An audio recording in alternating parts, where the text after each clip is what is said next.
selamat datang di podcast Komik Indo. Episode kali ini adalah lanjutan dan punya keterkaitan dengan episode sebelumnya. Biar nggak ada konteks yang kelewat, pastiin lu udah ngedengar episode sebelumnya ya. Selamat mendengarkan.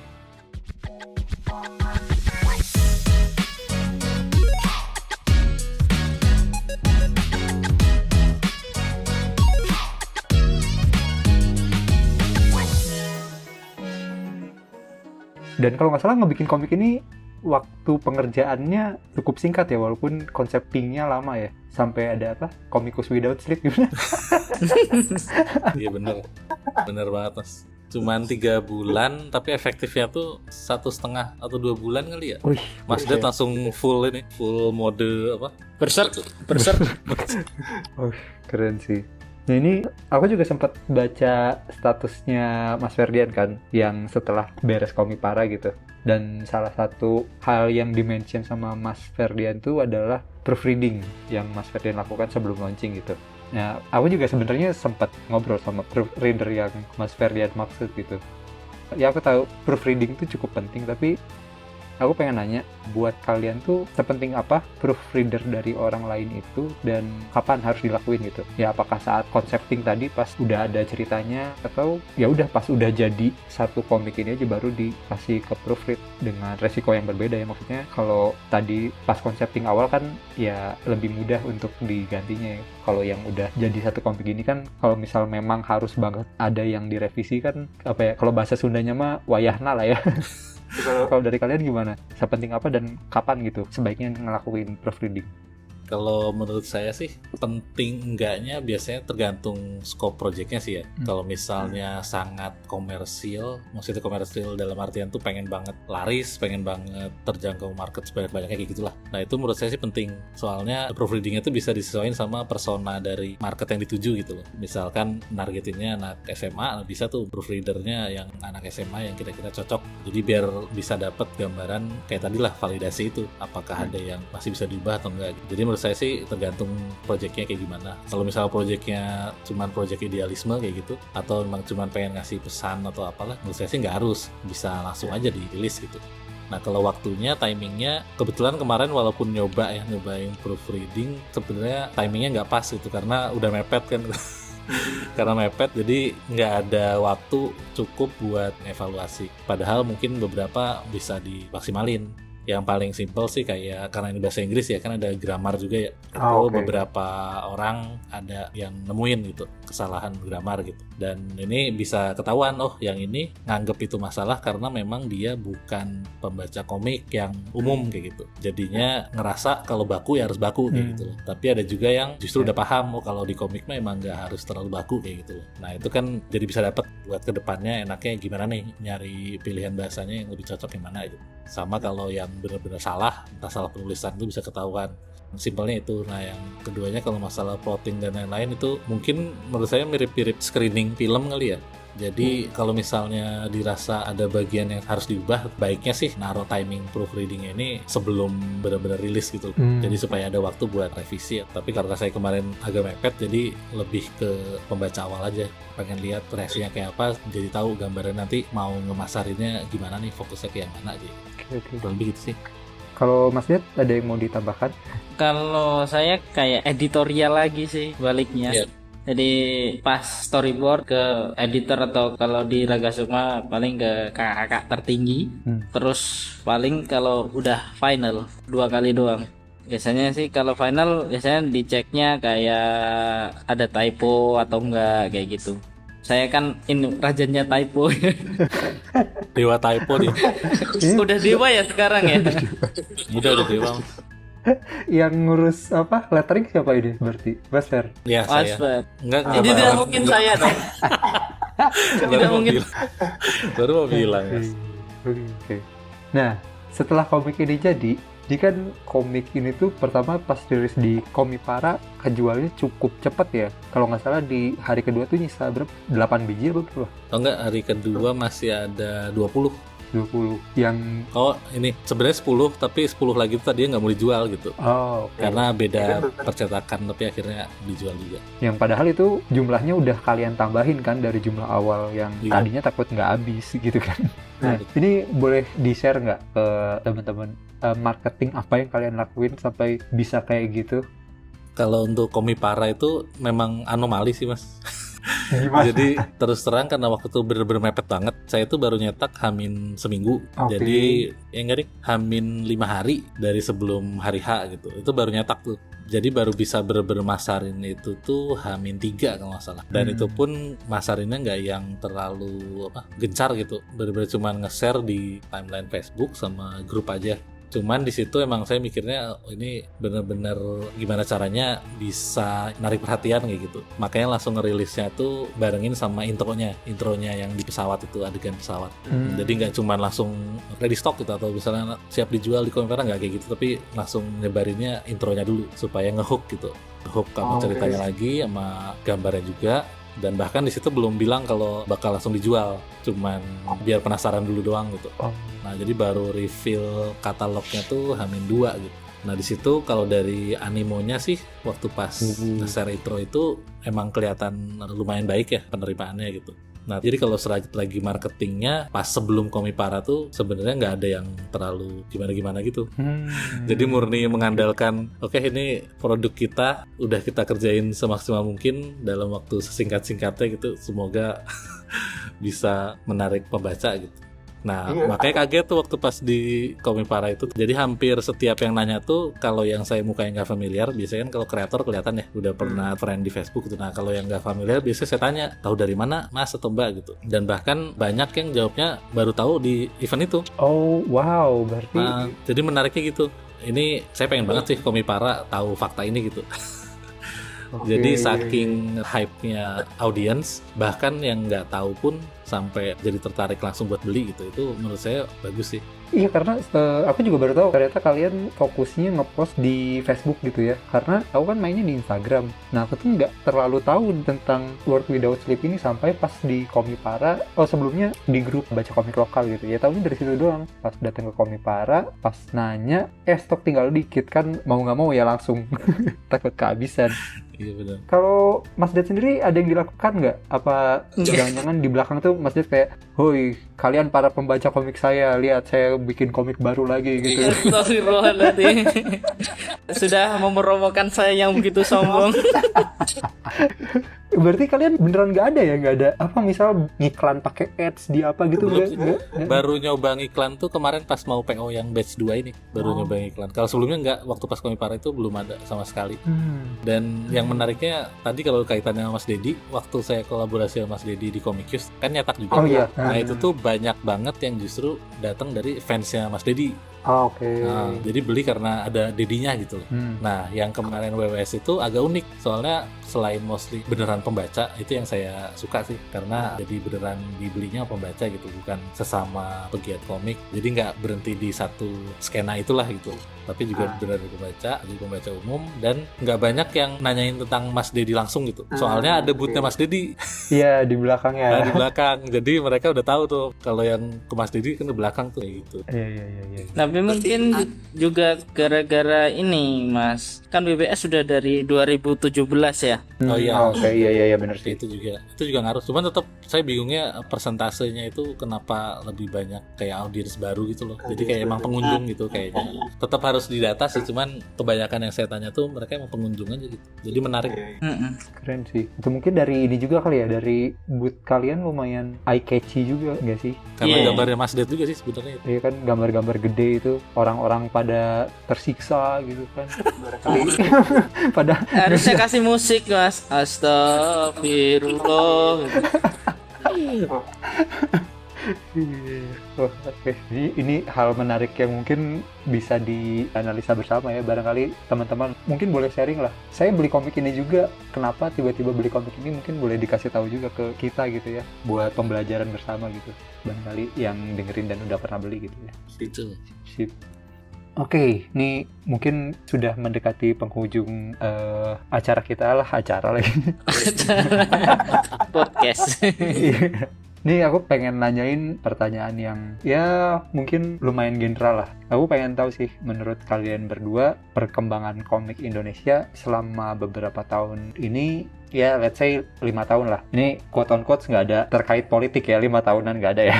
Aku ngambil 5 tahun karena takutnya kalau nanyain per tahun atau per 3 tahun terlalu pendek gitu ya, apalagi kemarin ada pandemi gitu ya, kan anomali juga tuh ya. Tapi mungkin kalau mau ditarik lebih panjang lagi juga nggak apa-apa. Cuma pengen tahu aja menurut kalian perkembangan komik Indonesia seperti apa sih yang sudut pandang kalian gitu.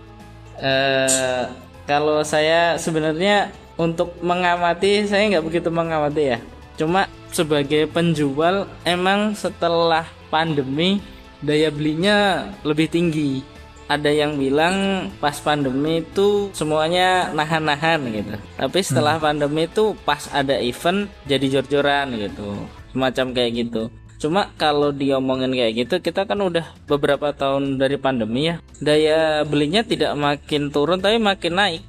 Untuk daya beli ini, untuk kreatornya udah makin keren-keren semua sih sekarang.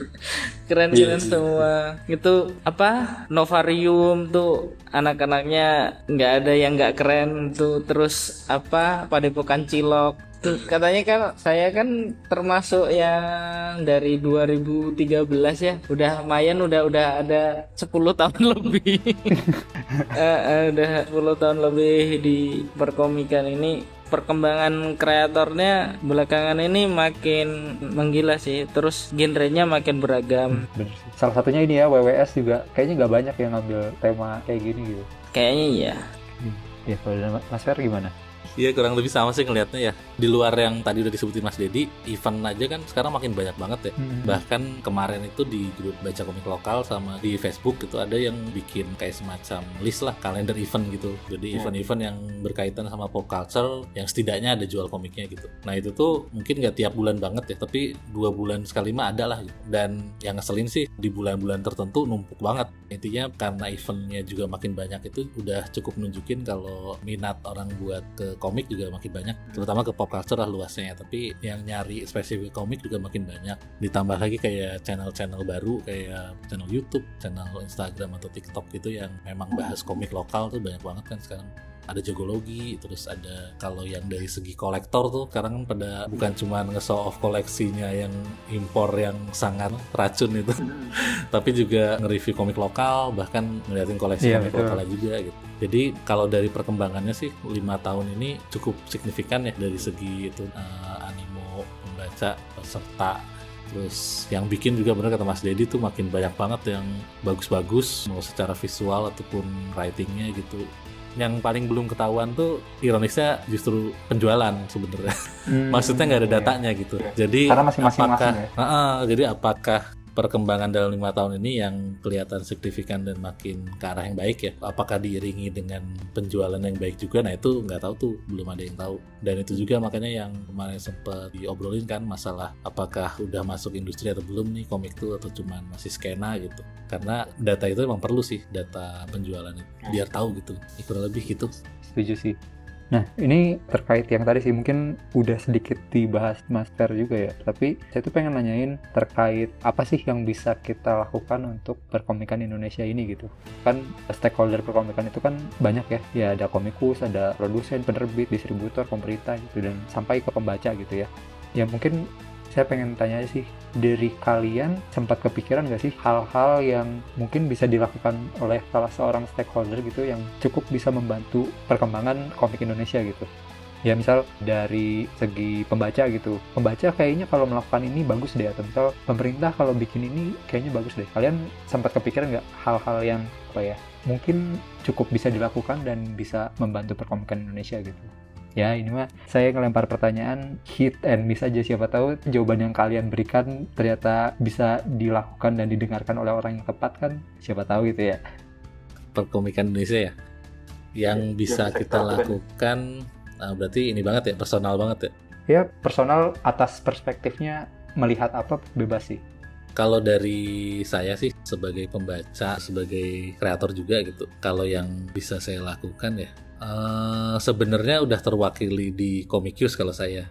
Jadi buat menjembatani informasi tadi, entah itu informasi data komik atau mungkin sampai ke nanti mungkin ya bisa aja dikembangin jadi informasi data-data kayak penjualan atau statistik di event gitu, mungkin bisa gitu. Itu saya lakuin dengan develop Comicus ini di luar WWS ya. Itu saya kan lagi develop Comicus, itu platform sosial cataloging database komik gitu. Nah, yang bisa saya lakuin sih kalau untuk perkomikan lebih ke situ ya. Jadi pendataan sama bikin orang-orang tuh makin tahu gitu tentang komik Indonesia gitu. Biar bisa disebar makin luas gitu. Jadi nggak cuman main di skena sesama pegiat komik lokal doang, tapi juga sampai ke kalangan umum lah kayak gitu. Itu mungkin dari Comicus. Tapi di luar Comicus, kalau saya sebagai pembaca sih dengan tetap ngomongin komik lokal terus gitu, atau ikut support dengan beli, dukung lah, itu udah sangat membantu sih menurut saya ya. Karena ya tetap kalau nggak ada yang baca, nggak ada yang dukung kan susah ya. Ya. Jadi kalau secara personal sih yang penting itu. Dan jangan sampai inilah, ini kan saya agak bukan sedih ya, lebih ke mixed feeling gitu ketika komik lokalnya naik nih. Tapi di sisi lain saya ngelihat buku-buku impor yang ke toko buku Indonesia juga makin banyak.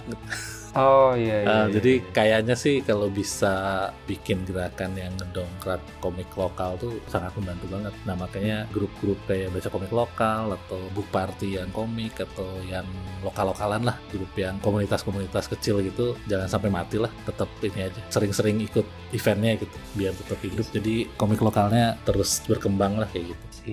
Oke. Jadi berarti tadi dari pendataan juga mungkin selain usaha Mas Fer sendiri di Comicus gitu ya, mungkin ini juga terkait stakeholder lain ya, kayak misal organisasi atau asosiasi komik di kita kan ada beberapa ya. Iya benar. Itu mungkin bisa bekerja sama dan barengan lah ngebikin data kolektif gitu ya, mungkin bisa sama-sama di situ. Kayak kemarin juga saya salut sih sama gerakannya Apik tuh yang ngajak penerbit sama itu ya, percetakan kan ya, yang bikin event buat ngomongin tentang nyata komik tuh.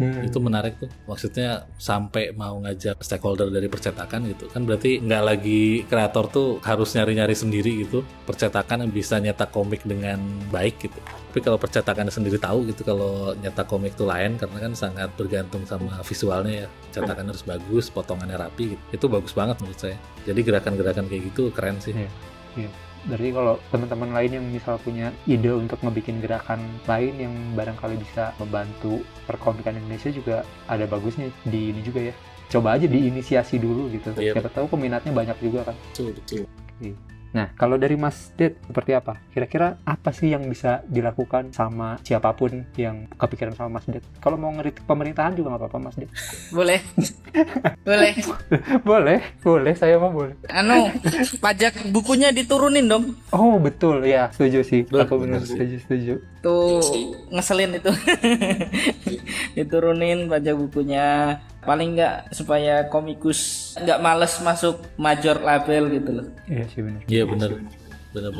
Paling nomor 2-nya misal untuk percetakan major itu kasih inilah buat ngepromo komik lokal yang lebih gencar gitu aja.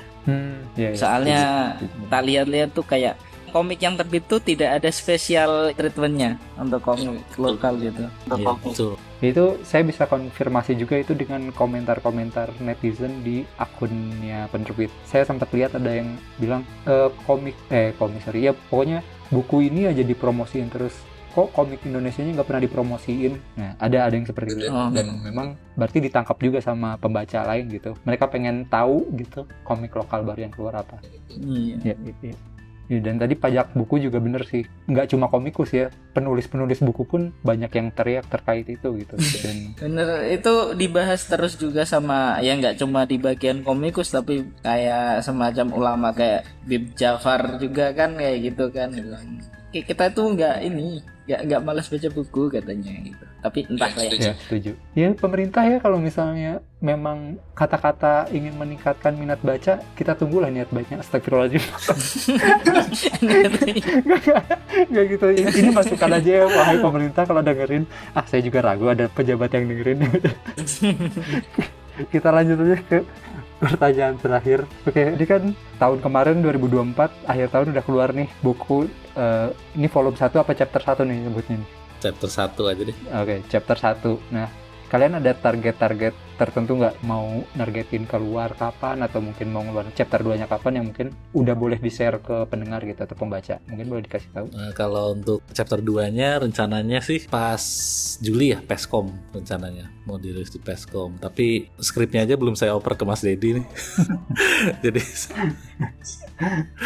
Jadi mohon doanya aja supaya bisa dilancarkan lah sesuai targetnya. Jadi rencananya tahun ini ya itu tadi ya, untuk chapter 2-nya rilis di tengah tahun. Terus untuk chapter 1-nya, base 2-nya udah selesai dicetak, jadi bakal mulai dipromoin lagi dan mungkin bakal ikut ke event-event lokal beberapa lah yang kira-kira target marketnya sesuai. Sama ada rencana juga kalau misalnya lancar atau bisa gitu memungkinkan, mungkin mau nyoba mulai ke luar juga, jadi dipromoin ke luar cetaknya. Tapi pengennya sih setelah chapter 2 beres biar bisa jualnya dijadiin satu volume kayak gitu lah. Cuman belum tahu nih, masih ngeliat-liat strateginya enaknya gimana. Oh, berarti untuk yang keluar juga bentuknya udah langsung fisik ya? Oh iya, langsung fisik. Oh. Karena emang kalau di grup-grup komik luar gitu, mereka juga interest sih buat nge-like fisiknya gitu. Paling yang nanti jadi concern itu lebih ke ongkirnya ya. Yang kemarin kan Mbak Dian juga, Dian NKH, tahu kan Mas Safi? Nah, yang bikin Alkadia itu juga kan sampai ada kliennya di luar yang mau beli gitu buat dikirim, tapi ongkirnya aja hampir sama kayak harga komiknya gitu. Jadi paling concernnya di situ sih. Nah, masih nyari-nyari strategi yang cocok enaknya gimana. Soalnya kalau digital kemungkinan sih enggak sih, emang pengen ngejualnya fisik. Oke.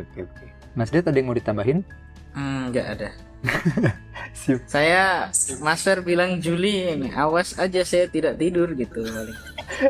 Awas aja skripnya belum dikasih. Ya, secepatnya. Oke. Untuk komik WWE sendiri sekarang selain di event bisa didapat di mana aja nih? Buat sekarang kita lagi kolaborasi sama itu Mas Kuratoru. Kuratoru itu yang perpustakaan sekaligus toko buku di Jogja. Jadi bisa dilihat di Tokopedia-nya Kuratoru atau Shopee juga ada, Shopee-nya Kuratoru. Itu bisa langsung ke sana sementara di situ. Oke, isi ya. Berarti lo kalau penasaran sama komik WWS yang udah kita obrolin dari tadi ya dan belum punya gitu, mungkin bisa dicek aja ke marketplace-nya Kuratoru, nanti link-link terkaitnya bakalan gua taruh di deskripsi. Ya, mungkin seperti itu untuk edisi induksi kali ini. Terima kasih banyak Mas Fer dan Mas Det sudah mau berbagi apa yang selama ini dikerjakan dan strategi-strategi, walaupun mungkin bisa dibilang ada beberapa yang anomali, tapi ya mungkin bisa kita pelajari bersama lah ya. Betul. Ya, oke, mungkin gitu dulu. Terima kasih banyak. Jangan lupa dukung terus Perkomikan Indonesia, bukan hanya karena nasionalitas, tapi juga karena kualitas. Saya Mas Dedi dan Mas Ferian undur diri. Terima kasih. Wassalamualaikum warahmatullahi wabarakatuh. Thank you.